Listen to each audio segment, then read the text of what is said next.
बिस्मिल्लाहिर्रहमानिर्रहीम। एक गांव में एक औरत रहा करती थी। वो पाबंदी से 5 वक्त की नमाज पढ़ती थी और मोहल्ले वालों को दीन की बातें बताया करती थी। एक दिन वो रात को कब्रिस्तान के करीब से गुजरी तो उसने कब्रिस्तान की निगरानी करने वाले आदमी को देखा कि वो किसी मुर्दे का कफन चुरा कर ला रहा था। ये देखकर वो दंग रह गई और सोचने लगी कि जब मैं मरूंगी तो ये आदमी मेरा कफन भी चुरा लेगा। ये सोचकर वो अपने घर गई और अगले दिन 5 रुपये लेकर वापस उसी जगह लौटी।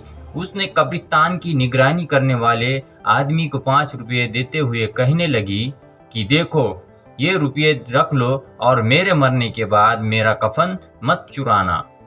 ये सुनकर वह आदमी चौंक गया और बड़ा शर्मिंदा हुआ कि उसका पर्दाफाश हो गया। औरत ने कहा, तुम इत्मीनान रखो, मैं इस बारे में किसी से नहीं कहूँगी, क्योंकि किसी का ऐब छुपाना भी एक इबादत है। ये सुनकर उस आदमी को बड़ा अफसोस हुआ। उसने तौबा की और इकरार किया कि वो अब किसी का कफन नहीं चुराएगा। कुछ दिनों तक वो अपने वादे का पाबंद रहा, लेकिन फिर उसने कफन चुराने वाला पुराना धंधा शुरू कर दिया। इसके कुछ दिनों बाद उस औरत का भी इंतकाल हो गया। लोग जब उसे दफन करके कब्रिस्तान से चले गए, तब रात को वही कब्रिस्तान की निगरानी करने वाला आदमी उस औरत की कब्र की ओर आया और आकर सोचने लगा कि इस औरत का कफन निकालूं या न निकालूं। सोचते सोचते काफ़ी देर हो गई। आखिरकार उस आदमी को उसकी लालच ने फिर मजबूर कर दिया और वो उस औरत का कफन चुराने के लिए कब्र के और करीब पहुंचा। उसने उसी वक्त उस औरत की कब्र खोदी।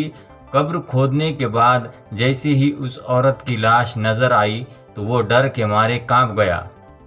उसने देखा कि उस औरत के सीने पर एक काला खतरनाक सांप बैठा हुआ है। उसकी घबराहट देखकर एक आवाज़ आई, ए इंसान, तूने वादे के बावजूद फिर ऐसी हरकत की। एक सांप देखकर तू डर गया।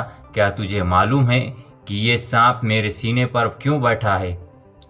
सुन, एक बार मैंने अपने दांत साफ करने के लिए बिना पूछे अपने पड़ोसी के घर पर लगे एक पेड़ से एक छोटी लकड़ी तोड़ दी थी।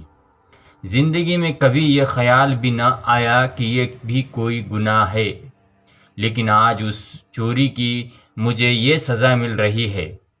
ज़रा तुम सोचो, तुमने अपनी ज़िंदगी में न जाने कितनी चोरियां की है, तुम्हारा क्या हाल होगा। इतना सुनते ही उसने उस औरत की कब्र बंद कर दी और सच्चे दिल से अपने गुनाहों से तौबा कर ली। आज हम भी कुछ चीज़ों को मामूली गुनाह समझकर उसे कर लेते हैं और उसका एहसास भी नहीं करते कि हमने कुछ गलत किया है। आज का मुसलमान ग़ीबत कर रहा है, बेवजह नमाज छोड़ रहा है, लड़ाई झगड़े कर रहा है, दीन की बातें कम, फिल्मों गानों की बातें ज़्यादा कर रहा है। आज की पीढ़ी ये सोचती है कि गुनाह कर लेते हैं, तब जब हिसाब होगा तब देखा जाएगा, और उसे मजाक में ले लेते हैं। आज हमें बड़े से बड़ा गुनाह करने पर रद्दी भर भी अफसोस नहीं होता, तो फिर कब्र में हमारा क्या होगा? ये सोचने वाली बात है।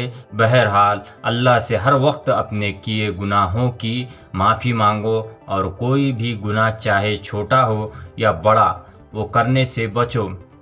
अल्लाह तबारक ताला हमारे तमाम सगीरा और कबीरा गुनाहों से हमारी हिफाजत फरमाए और हमें नेक अमाल की तौफीक अता फरमाए। दोस्तों, इसी तरह के मज़ीद वाक़यात के लिए वीडियो को लाइक, शेयर और साथ ही साथ हमारे चैनल को सब्सक्राइब ज़रूर करें।